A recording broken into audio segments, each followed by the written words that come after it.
Hi everyone. Good afternoon po sa inyong lahat. I'm back again.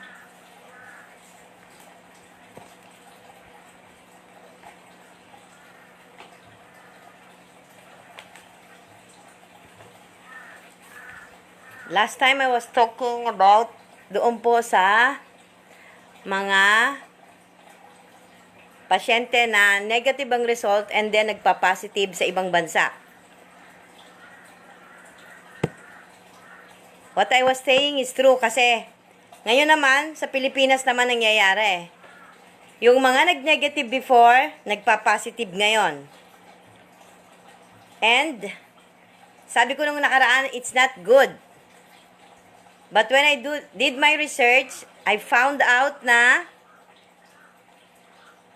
karamihan ng mga na-test before ay nagne-negative. It's because yung viral load nila sa katawan nila is not that high para mag-positive sila.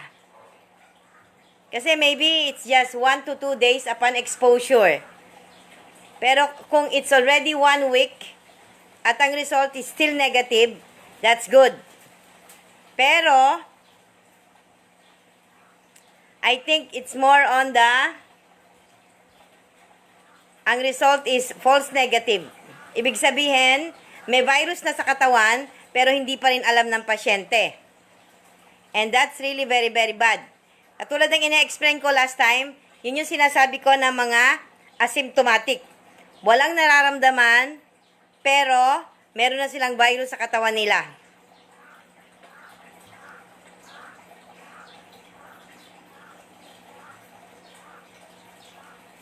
Marami na pong testing na ginagawa ngayon. And lahat ng testing, I think,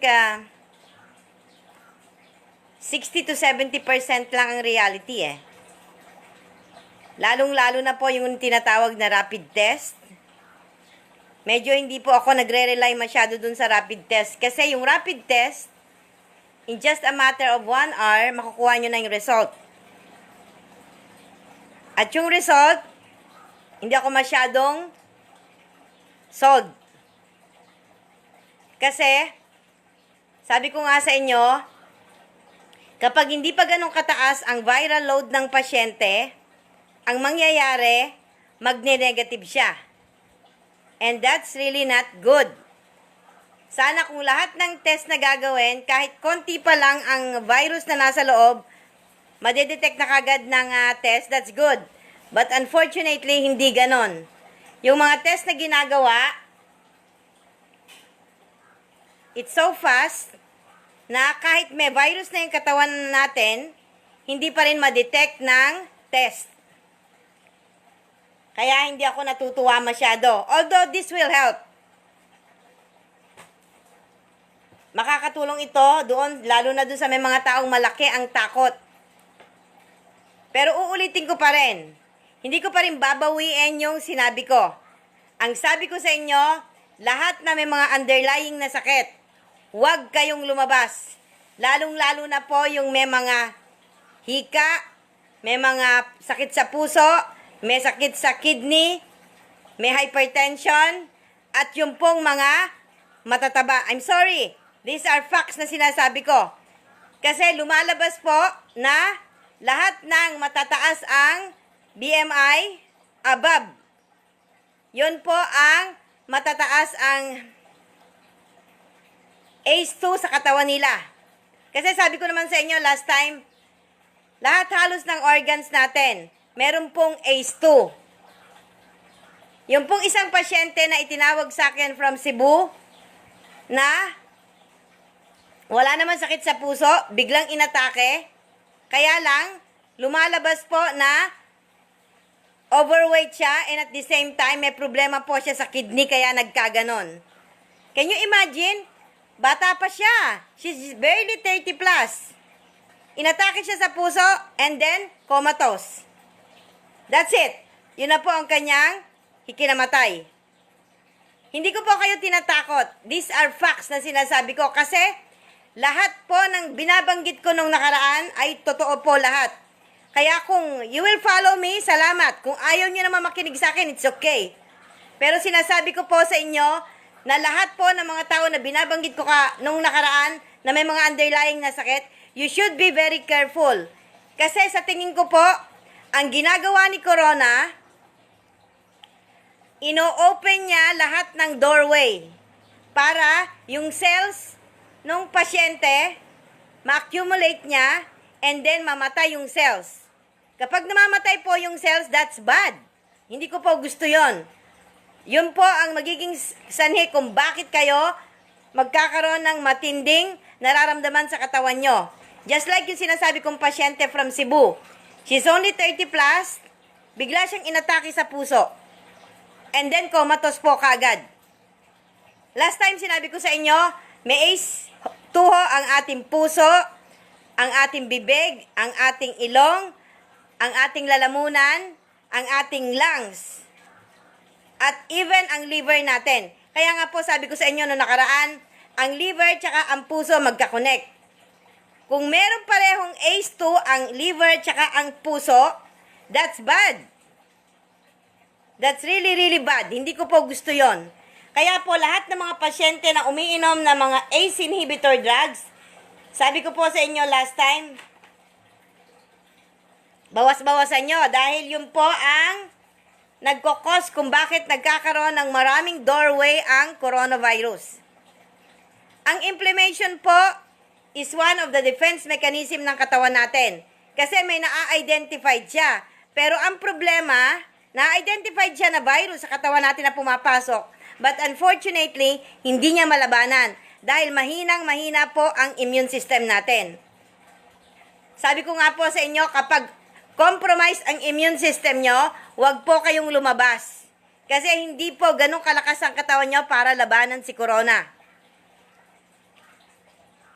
Kaya kung ako ang tatanungin nyo, i-maintain nyo pa rin po na maglagay kayo ng mask and at the same time, magugas kayo ng kamay o kaya maligo kayo right after manggaling kayo sa labas. That's the best way.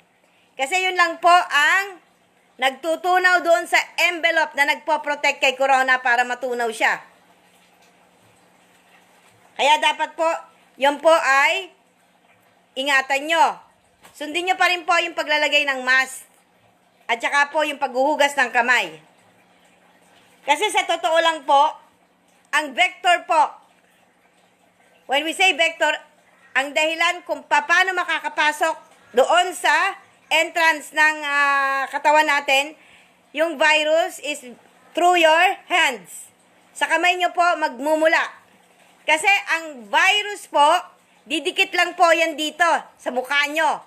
Sa balat nyo, hindi po yan makakadikit. Kasi hindi naman po ito live. May dead skin cells po tayo na dinidikitan yan sila. Hindi po sila makakadikit doon ng tuloy-tuloy. Makakadikit lang po sila pag dito sa ilong natin, sa bibig, at saka po sa mata. Kaya hanggat magagawa nyo, huwag nyo pong hawakan ng ilong nyo, huwag nyo pong hawakan ng bibig nyo, or kaya ikuskusin ang yung mata nyo, para hindi po makapasok si corona. Kasi pag wala po siyang way para makapasok, hindi po kayo maaapektuhan. Kasi, tinitingnan ko po yung possibility na magdi-direct contact po yung pasyente doon sa COVID patient. May posibilidad po kapag ang area is secluded. Pero kapag open air, it's quite impossible. Hindi po makakalipat si corona ng ganun kabilis. Kasi, sa isang droplets lang po ng ilalabas nyo sa bibig nyo, more or less, there are thousands of corona. At napakabigat po nun. Kaya ang nangyayari, bumabagsak po siya sa sahig. Unless otherwise, mahahawakan nyo po yon directly at may lagay nyo sa bibig nyo or sa ilong nyo, that's the only time na makakapasok ang virus sa katawan nyo. Pero kung hindi naman po, wala po kayong dapat alalahanin.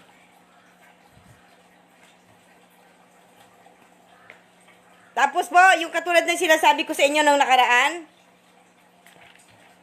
gawin nyo pa rin po yung pagpapainit araw-araw. Kasi marami pong research na ginawa ang mga scientists sa iba't ibang bansa. And they found out na sunlight is really good para ma-enhance po yung respiratory system natin. Kasi kapag malakas po ang lungs nyo, hindi po kayo pupuntahan ni corona. Kaya lang po, unfortunately, lahat halos ng pasyente na nai-encounter ko, may history ng asthma when they were young. At yun po, candidate po kay corona yon. Lahat din po ng naninigarilyo at saka nagbe-vape, heavy smoker, candidate din po kayong puntahan ni corona.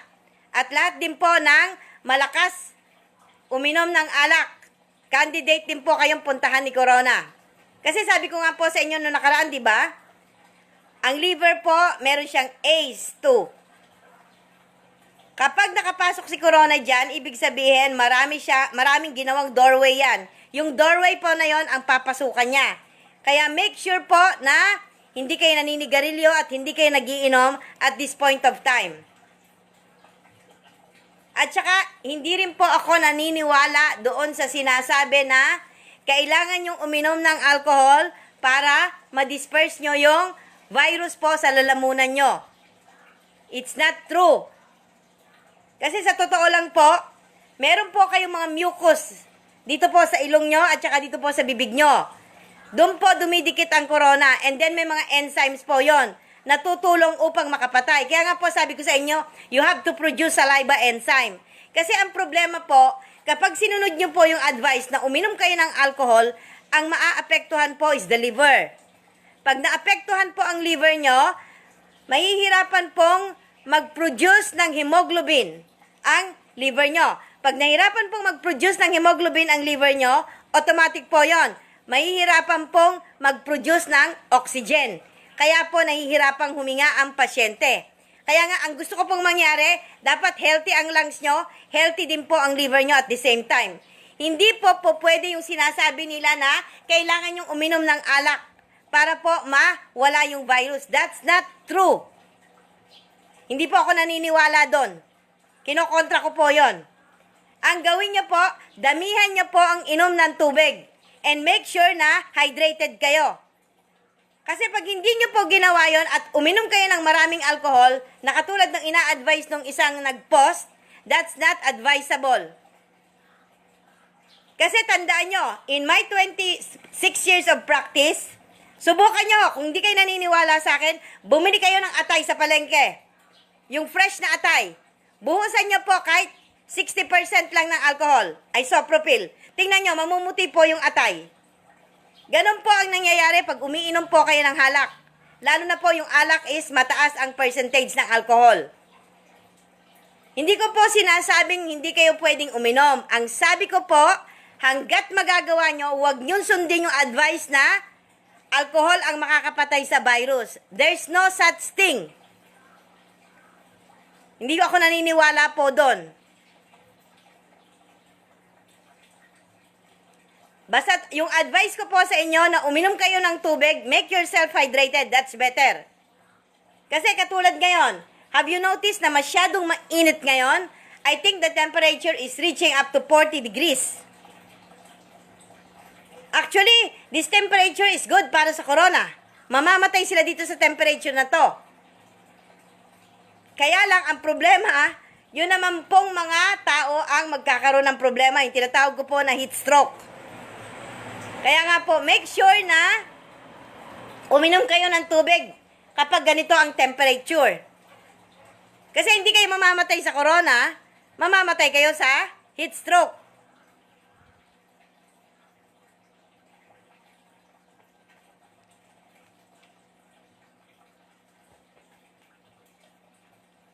Marami po nagtatanong sa akin kung ano daw po ang masasabi ko about dun po sa nilalabas na pinapa-approve nila na vaccine na imbento ng isang Pilipino from Pangasinan.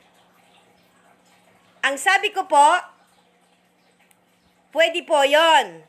Kaya lang po, dapat cocktail lang. Pag sinabi kong cocktail, isasama lang po.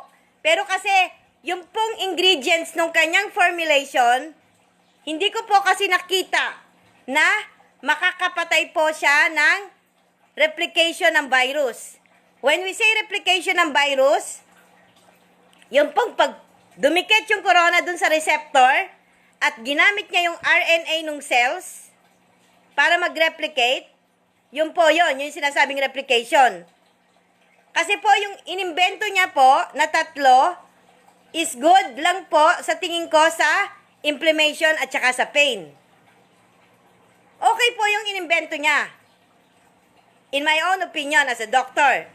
Kaya lang po ang problema, ang kailangan po kasing mapatay is the virus. Kung yun pong kasama ang replication, that's good. Pero kaya lang po, nung tiningnan ko at pinag-aralan ko po yung tatlong composition ng formulation niya, lumalabas po na para sa inflammation at saka sa pain.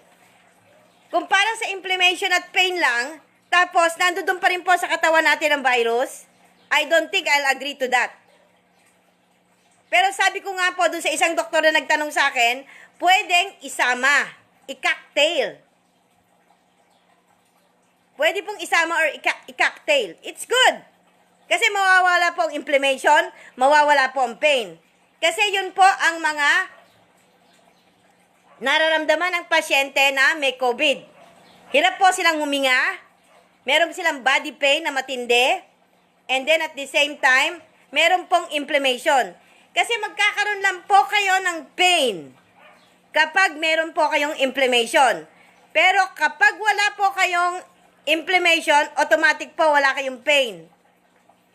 Kaya po, yung nagtatanong kung okay po yung formulation ng Filipino doctor na yon in Pangasinan, in my own opinion, it's okay.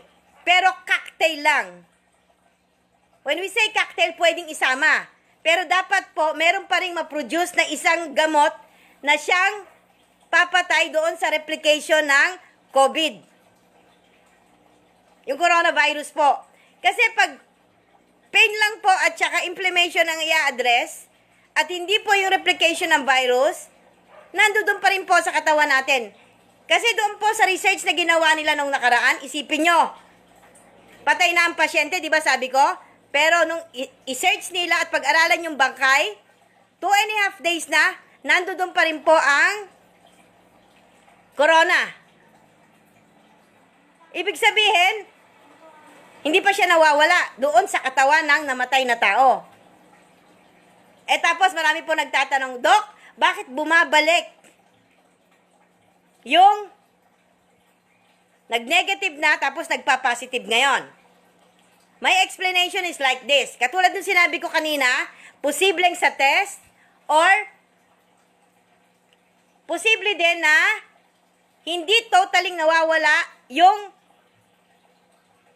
virus sa loob ng katawan ng pasyente. Kasi as far as I know, yung gamot na ginagamit nila before, some of the doctors are stop using it. You know why? Kasi nagke-create siya ng more harm than good. Katulad sa US, yung ginagamit nila na hydrochloroquine at saka chloroquine, may mga gumagaling, pero mas marami po ang namamatay dahil inaatake sa puso. Kasi yun po ang side effect ng gamot na yon. Kaya nung simula pa lang yun, hindi ako interesado. You know why? Kasi nga, ang side effect is sa puso. Gagaling ka nga, pero ang problema, tatamaan ang puso mo. Yun po kasi ang problema sa mga meds na synthetic. Even before, sinasabi ko yan, gagamutin ng isa, titirahin naman yung isa. Mamaya, I'll try to explain more about this medicine na binibigay. Nasyasyak ako. Kasi can you imagine, binibigyan nila ng para doon, tapos hindi naman pala yung doon. Mamaya po natin pag-usapan yan. Ayoko munang ma-high blood. High blood ako dun sa gamot na yon. Kasi sa halip na umigay mga pasyente, hindi. Eh ang pasyente naman, pag sinabi ng doktor, sunod lang kayo ng sunod. Masyado kayong masunurin. Kaya lang ako, sinasabi ko nga, dapat matuto kayong mag-observe doon sa mga gamot na iniinom nyo. Kapag may nararamdaman kayo sa katawan nyo, then, stop it. Tanungin nyo yung doktor nyo na nagreseta sa inyo. Huwag yung tinutuloy-tuloy nyo lang ang pag-inom. Kasi hindi po lahat ng gamot, yon ang sinasabi niyang promising.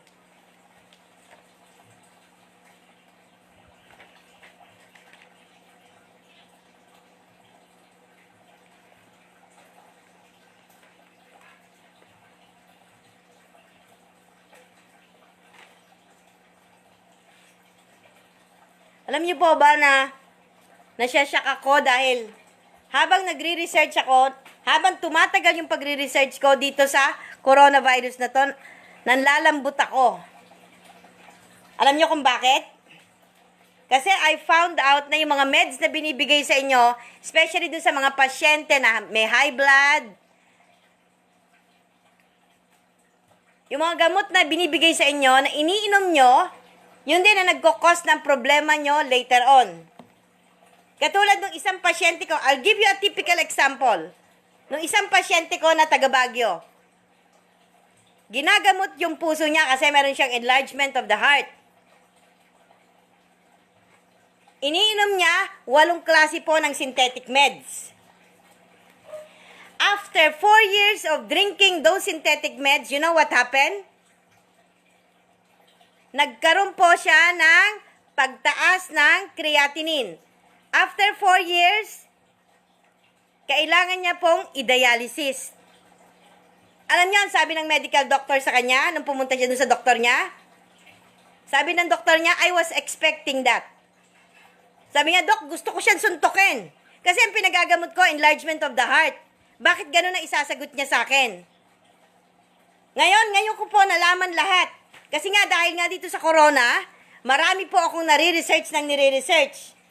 And I found out na yung niresetang gamot sa kanya, nag-i-increase ng creatinine niya sa katawan niya.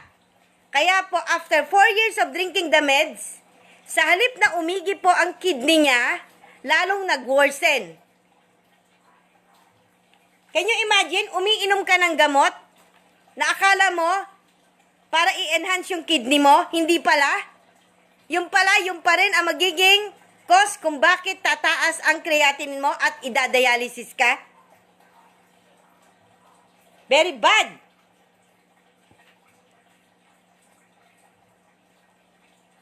Di ba nung nakaraan, diniscuss ko rin sa inyo, sabi ko sa inyo, hindi ako naniniwala sa mga gamot na para sa cholesterol.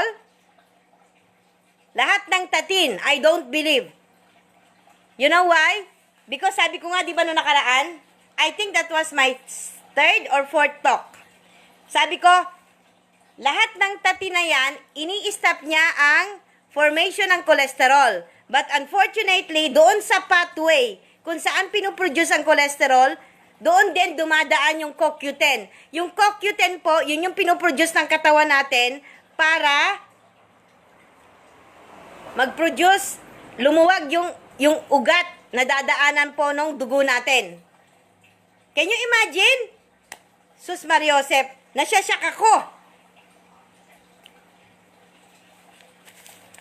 Yung mga tatin na yan, sa halip na umige, kasi nga it's not natural.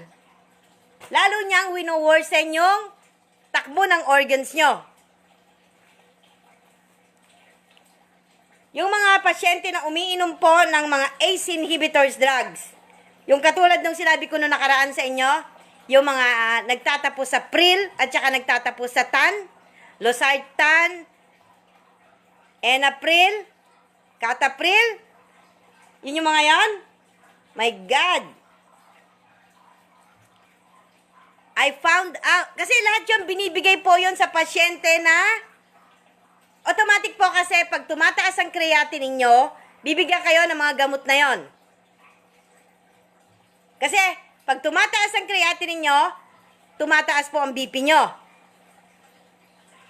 And I found out na yung mga gamot na yon, nagkukos din po ng pagtaas ng creatinine. Kaya, doon sa 26 years ko, inanalyze ko po lahat. Yung mga pasyente pumupunta sa akin dito na matataas ang creatinine. Lahat po to iniinom nila. Kaya po ako nagtataka bakit tumataas po ang cholesterol nila. Tumataas po ang creatinine. Tapos po, bumababa ang potassium, tumataas ang calcium. Lahat po pala ng iniinom nila na gamot, ginagamot ang isa, tinitira naman po ang isa. Lahat po ng umiinom ng beta blockers, kasama na po dito ang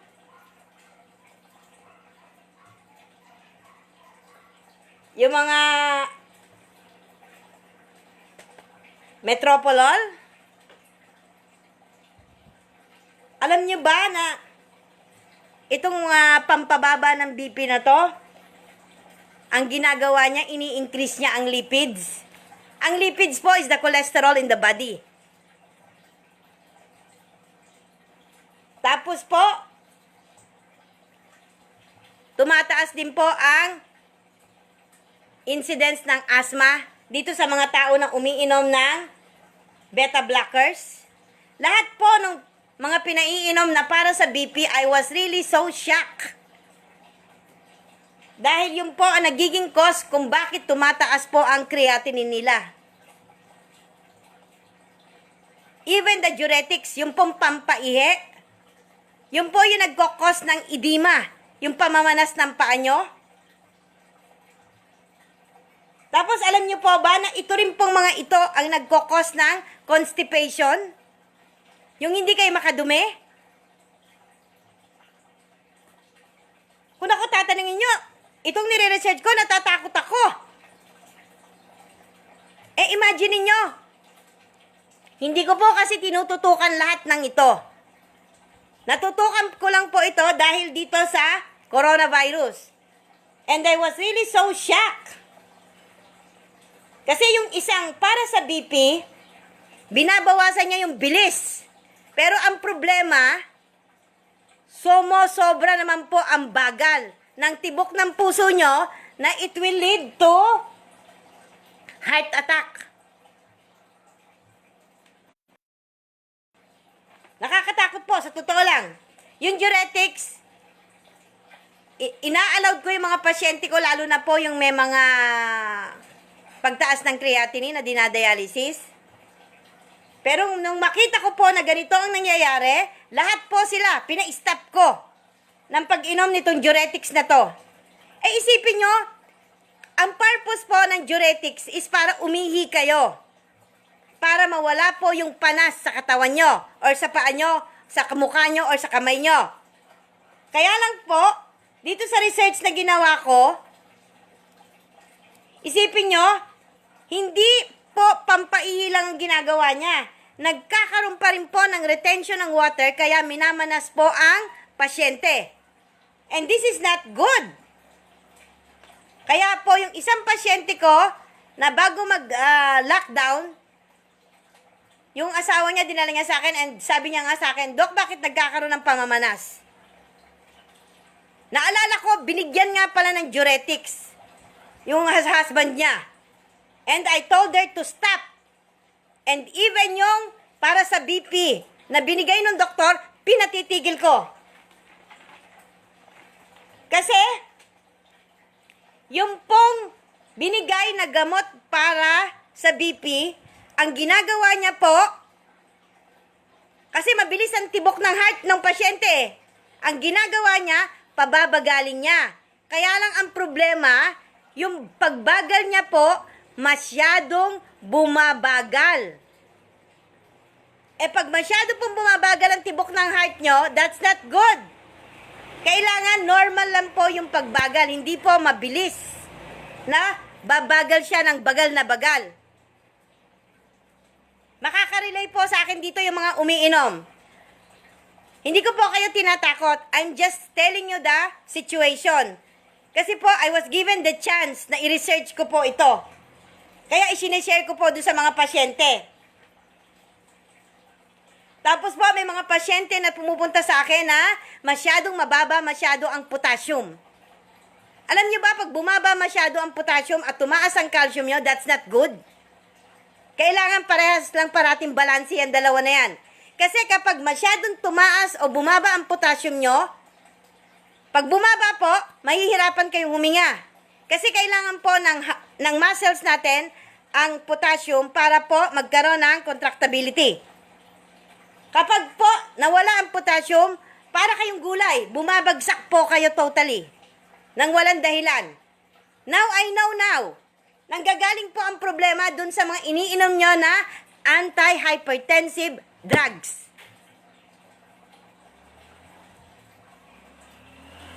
Kaya nga po, gulat na gulat ako eh. Sabi ko nga, my God, Hindi ba ito alam ng mga doktor na nagre-reseta sa kanila ng gamot na to?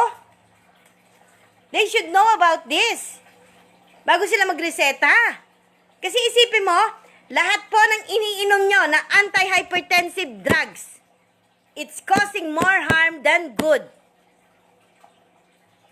Kasi sinasabi ko naman po, sa practice ko, ang pasyente, tataas lang po ang BP niyan pag malapot ang dugo, pag mataas ang kolesterol, o kaya po, yung flexibility ng ugat masyadong mahina.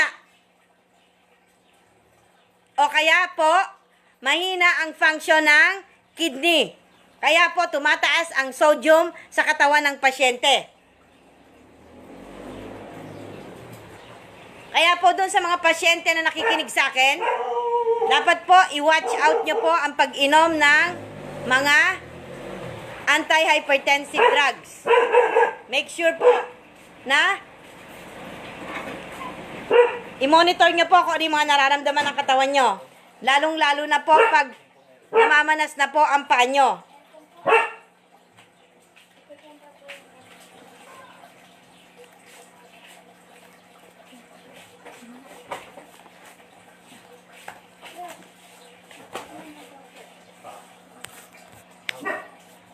Make sure po na yung mga umiinom po ng gamot na anti-hypertensive drugs, i-monitor nyo po, lalong-lalo na yung mga paa nyo, ha? Tsaka po yung mga mukha nyo. Kapag nagkakaroon po kayo ng pamamanas sa mukha, hindi po maganda yon. Pag minamanas po ang kamay nyo at minamanas po ang paa nyo, that's not a good sign. Kailangan po magpa-monitor kayo. Kasi pag hindi nyo po ginawa yun, magkakaproblema po kayo later on.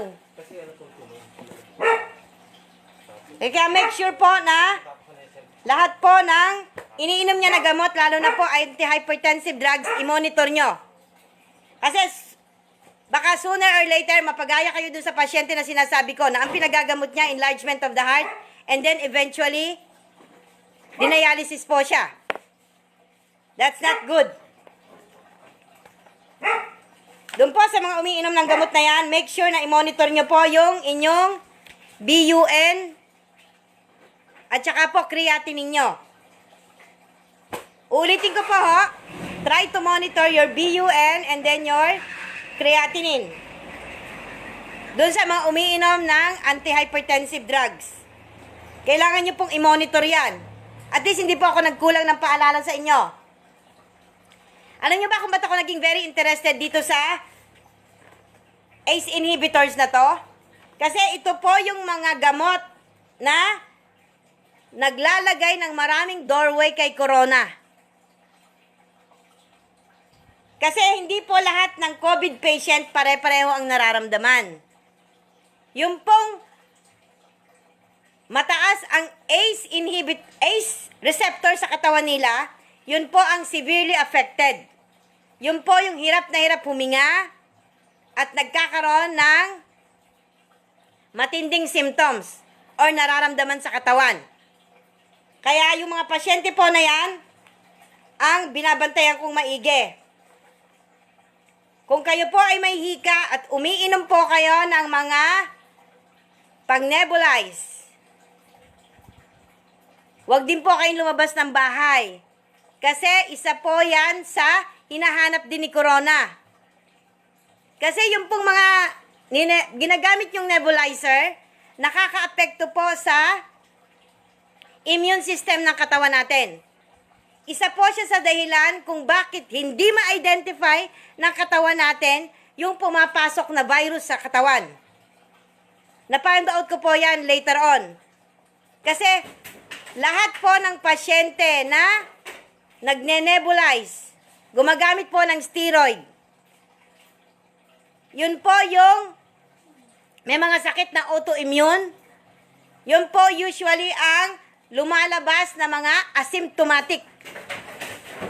Kasi po, hindi ma-identify ng antibody natin kung siya po ay kalaban o kakampi. Kaya nga po, binibigyan ko na kayo ng tip. Lahat ng may mga autoimmune disease, pwede po kayong maging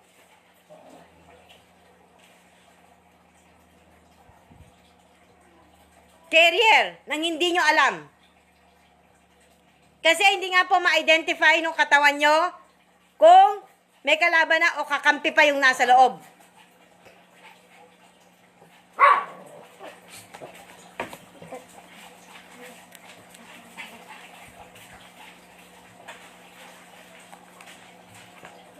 Kasi karamihan po na nakita ko na umiinom ng mga gamot na ito na binanggit ko,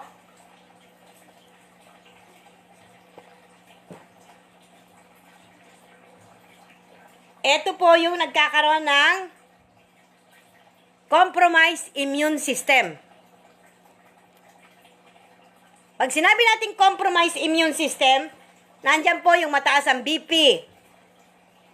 Nandyan po yung may mga hika, may mga sakit sa puso, may mga problema sa kidney. Kung ganyan po na meron kayong compromise, ibig sabihin, pwede kayong maging carrier nang hindi nyo alam. Kasi nga po, hindi ma-identify ng antibody nyo kung yung nasa katawan nyo na pumasok is kalaban or kakampi.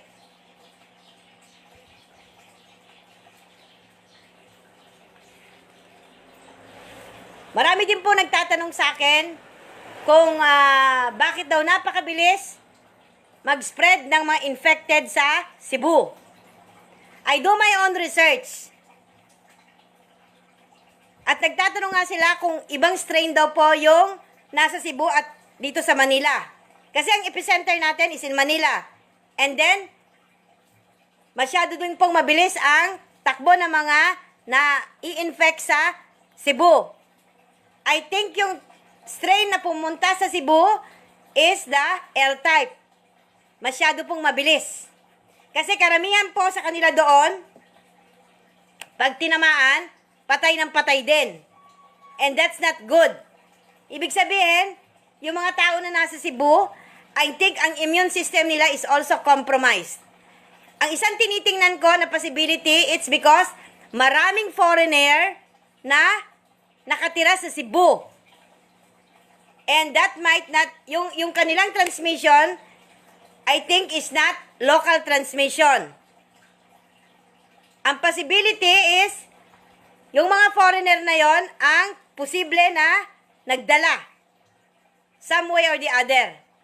Kaya ang lumalabas ay masyadong severe yung mga nai-infect.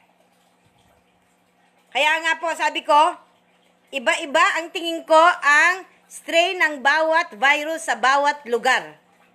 You know why? Kasi iba-iba ang host.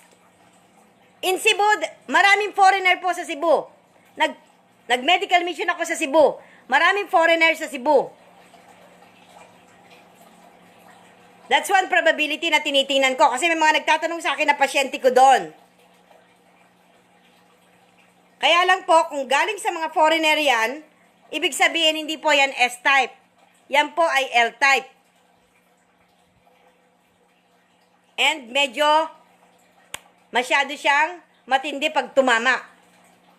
Kasi marami na po ang tinatamaan sa Cebu. I hope makakuha sila ng gamot o kaya magawa nilang magamot yung mga infected, lalong-lalo na po yung nagsho-show ng severe symptoms.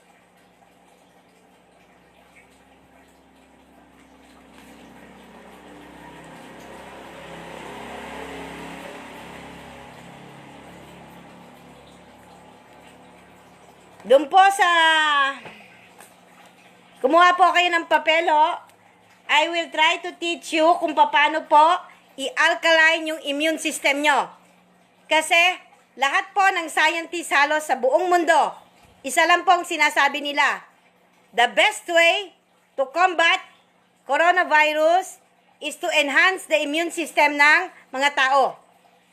Kaya lang po ang problema, lahat po ng tao ngayon, compromised na po ang immune system. I will teach you kung paano nyo po i-enhance yung immune system nyo. I jot down at least 16 ways kung paano nyo i-enhance ang immune system nyo. And please, jot it down and don't ask me again.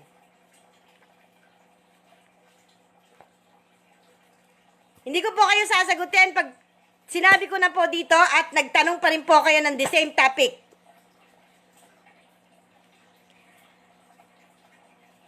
Sabi ko po sa inyo na nakaraan,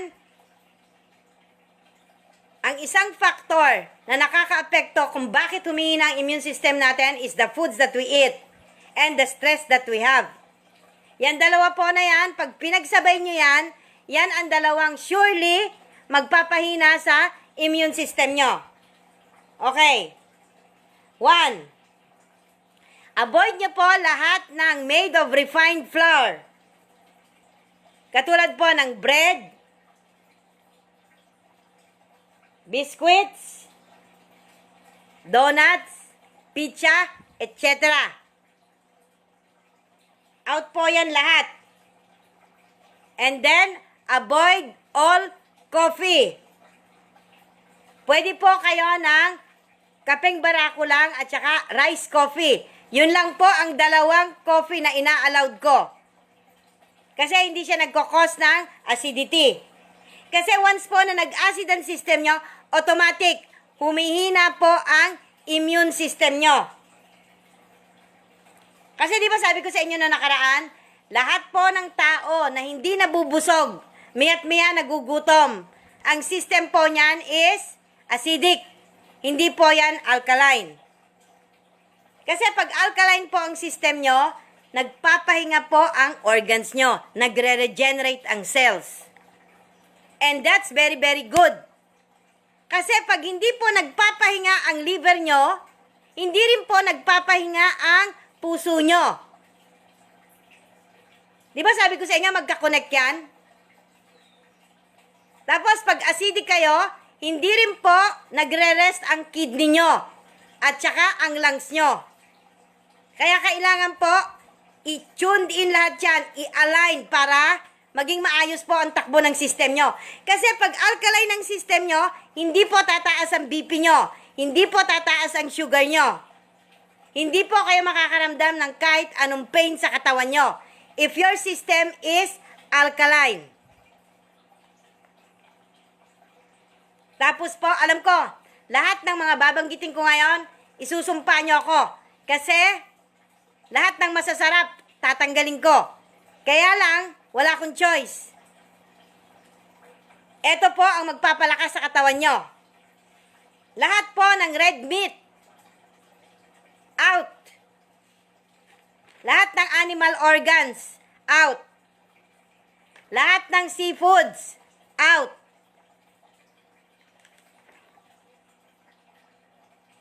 Okay, pang-apat. Lahat po ng nuts except almond nuts, out. Kasi pansinin nyo, nakakita na ba kayo ng tao na kumain lang ng konting mani or kumain lang ng konting nuts? Wala. Lahat po ng kumakain ng nuts, habang tumatagal, lalong na-open yung kanilang cravings para kumain na mas marami pang nuts. Ibig sabihin, ang nuts po nagke-create ng acidity. Kaya nagke-crave kayo to eat more. Kasi okay lang po kung kakain na kayo ng 4 na pirasong mani eh. Hindi po nangyayari yon. Believe me.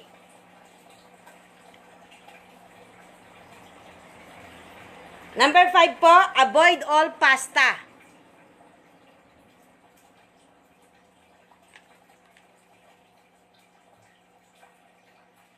Tapos po, number 6, avoid all processed foods.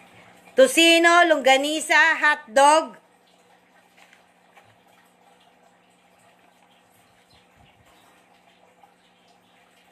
And then, avoid all canned goods. Lalong-lalo na po yung corned beef. Kasi ang corned beef po, mataas ang purines. Kaya pag meron kayong gouty arthritis, o tumataas po ang uric acid nyo, pag kumain po kayo niyan, mamimilipit po sa sakit ang talampakan nyo at saka mga tuhod nyo. Number 7 po, avoid all fast foods. Kasi alam nyo ba na ang pag-init ng pagkain ay 1 or twice lang? Hindi po pwedeng iniinit ang pagkain miya't-miya. O kaya ipapasok nyo sa rep, tapos iinit nyo 10 times. Hindi po pwede yon. Yun po ang isa sa cause ng cancer.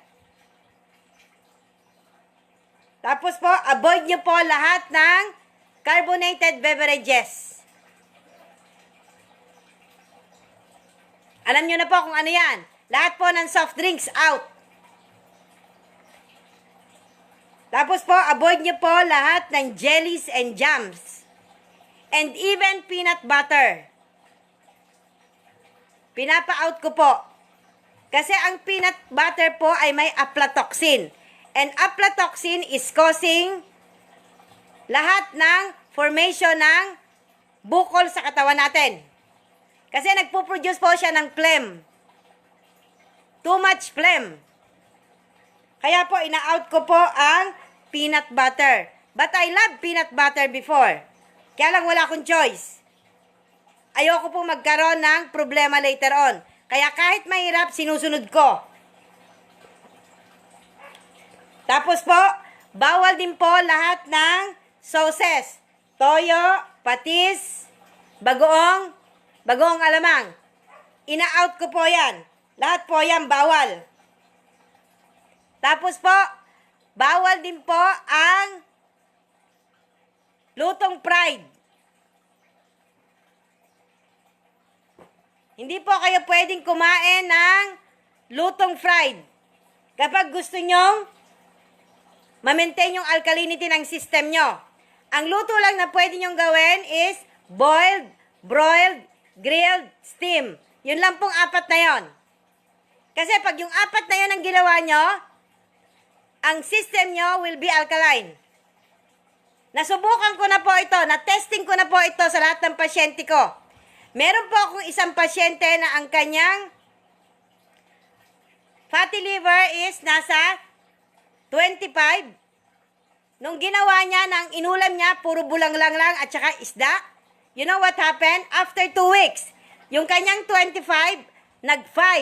Alam niyo ba na ang normal na liver niyo dapat is 1 to 4 lang?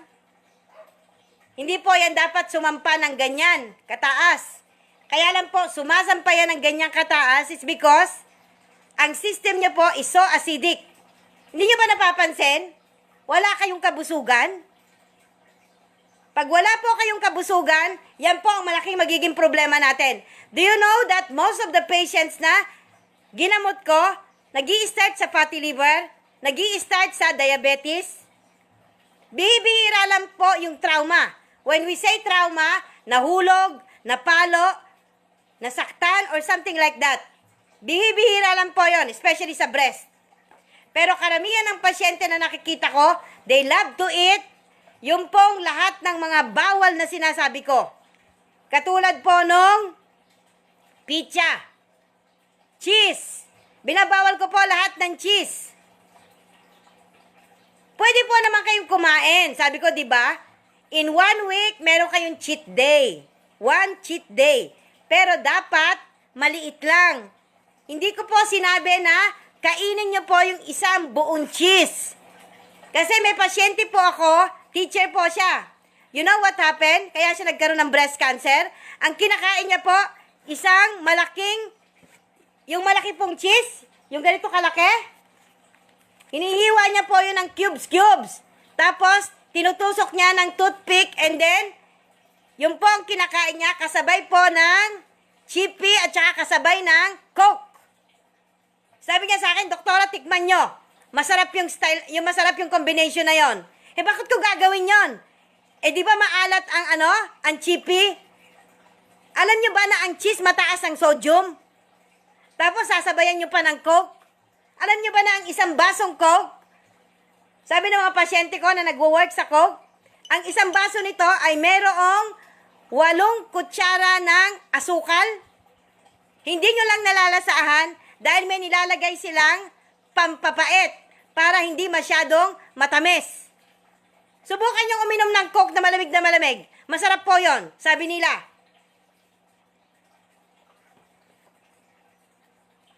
Tapos po, isa pa pong research na na-encounter ko is, sinasabi ng isang scientist from UK na ang corona daw po, type niya po yung matamis. And it's really bad. Alam niyo kung bakit? Kapag tiningnan mo lahat ng population, lahat halos ng tao ang gusto ngayon matamis. Lalo ngayong quarantine. Lahat ng lumalabas sa Facebook, masasarap, puro matatamis. And that's really bad. Kasi kung tama yung sinasabi ng scientist na yon, na ang hinahanap din ni Corona is yung dugo na matamis, very bad.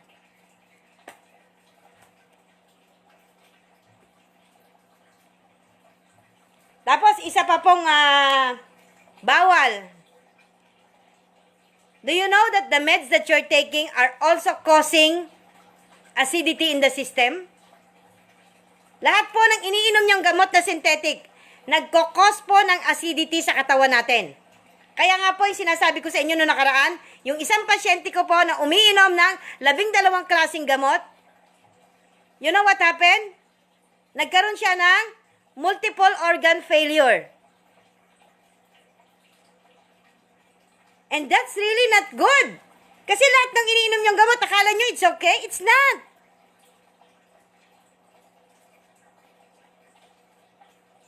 Tapos, make sure na uminom kayo ng 3 to 4 liters of water a day. Kailangan po ng katawan natin yan. Di ba sabi ko sa inyo, bawat organs needs water to function well. Ang puso 1.5, ang kidney 1.5, ang liver 1.5, ang lungs 1.5, ang balat natin 0.5. Kailangan po fully hydrated kayo para tumakbo ng maigi yung organs nyo. Kasi, ang nakikita kong namamatay na mga pasyente, yung mga pasyente na kulang sa tubig, kulang sa oxygen. Kasi kapag kulang po kayo ng tubig sa katawan, definitely, mababa din po ang oxygen level sa katawan nyo. Kaya nga po, pinag-aaralan ko ngayon ang correlation ng corona sa mga pasyente na may cancer. Kasi I found out na ang corona po, gusto niya yung environment na walang oxygen. Kasi yung ina-explain ng isang scientist na ang tinitrigger ni corona is the hemoglobin. Ang hemoglobin po ang responsible sa oxygen ng katawan natin. Nakita niyo yung mga pasyente sa ibang bansa, na hirap silang huminga, dry na dry po ang throat nila. Ibig sabihin po nun, mababa ang oxygen, mababa po ang water. Kaya dapat po, damihan nyo ang inom ng tubig. Kasi, karamihan ng nakakalampas, ibig sabihin, nakaka-recover, yung pong mga vegetarian. Yung pong may mga activity. Isipin nyo po yung isang nagkaroon ng COVID. Athletic siya.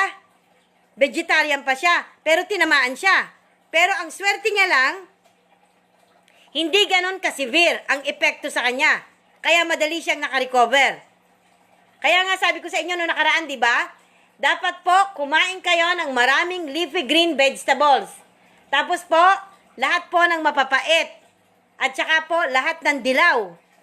Kasi itong mga vegetables na to, ito po ang tutulong para lalong ma-enhance yung immune system nyo. Kasi tandaan nyo, kapag acidic kayo, hindi kayo makakatulog ng masarap. Hindi kayo magkakaroon ng deep sleep. Ang tulog nyo po, para kayong manok. Madali kayo makatulog, pero ang tulog nyo, hindi kayo nananaginip. Lahat po ng pasyente na nananaginip pa, ibig sabihin, nagre-regenerate pa po ang cells nyo. And you should be happy. Kasi ibig sabihin yan, nakakapag-regenerate pa ang cells ng katawan nyo. Pero dun sa mga pasyente na parang manok matulog, that's bad. Isa po yung dahilan kung bakit po humihina ang immune system nyo. Kaya nga sabi ko nga po, di ba, the best way para lumakas ang immune system nyo is dapat makatulog kayo ng 6 to 8 hours and then mag-exercise kayo. You need to do some exercise. Marami pong research na nilabas, lalo na sa US. May mga doctors po na nagsasuggest na kapag may nararamdaman na daw po kayong signs and symptoms ng COVID, dapat po galaw kayo ng galaw. Hindi nyo daw po hinahayaan na higa kayo ng higa. Kasi pag higa kayo ng higa, that's the time na lalong sasama ang pakiramdam nyo. Kailangan po, gumalaw kayo ng gumalaw.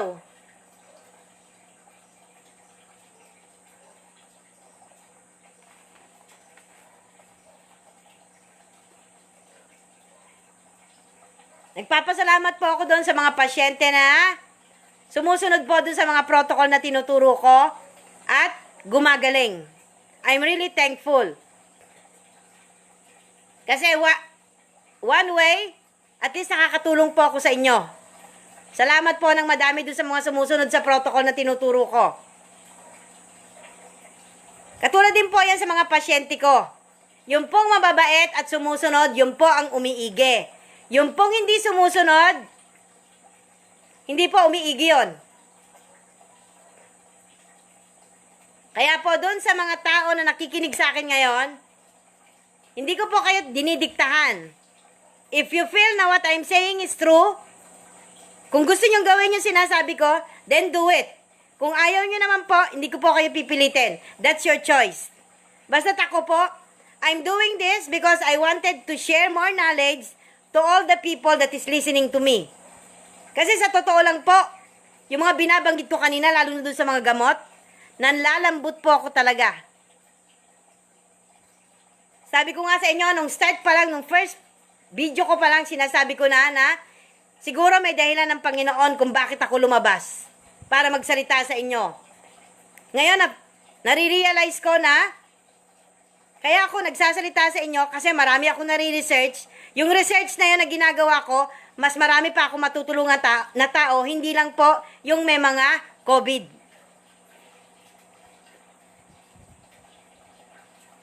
Doon po sa mga gusto magtanong, sige po.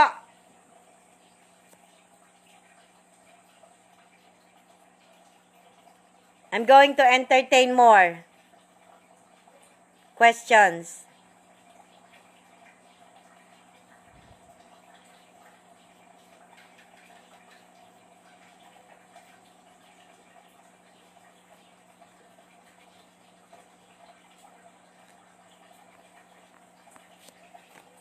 Basta dun po sa mga nagtitake ng gamot, gamot na antihypertensive, i-monitor nyo po yung katawan nyo.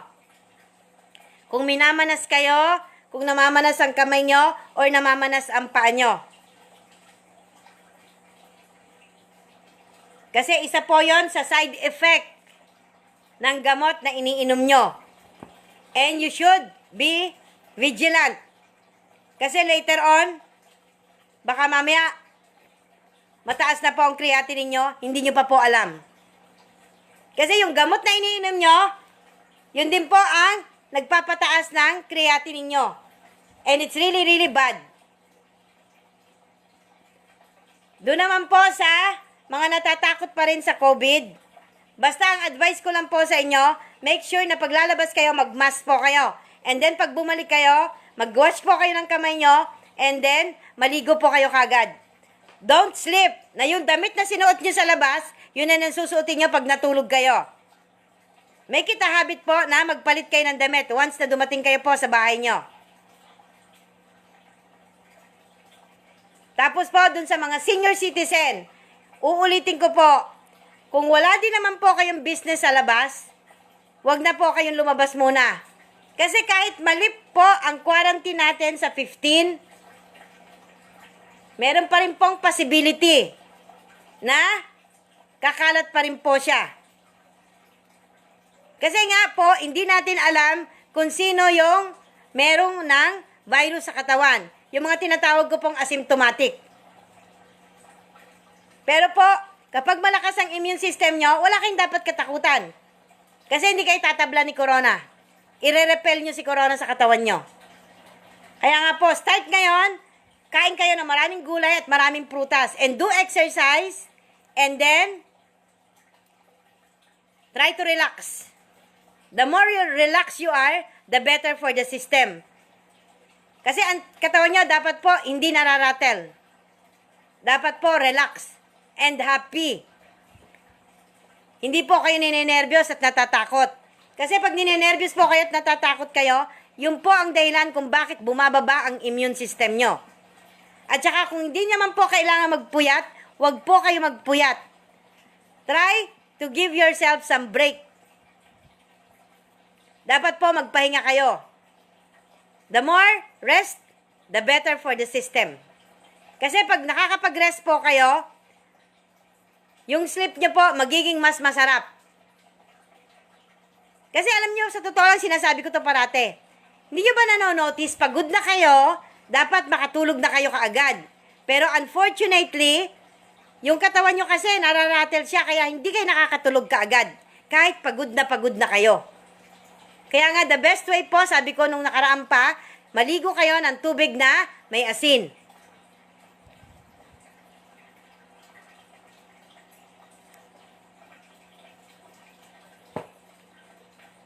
Okay po. I think I have said enough. Siguro naman po, nailista nyo na po yung kung paano palakasin yung immune system nyo. Salamat po ng madami. Dun po sa mga pasyente kong nakikinig sa akin at dun po sa mga bagong listener, salamat po ng madami. Dun po sa nasa ibang bansa, thank you po. At marami pong sumusunod sa inyo dun sa protocol na sinasabi ko. I'm really thankful, nakakatulong po ako that way.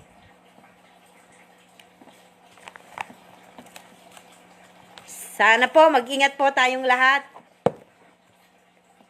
See you all again. Thank you so much po for watching.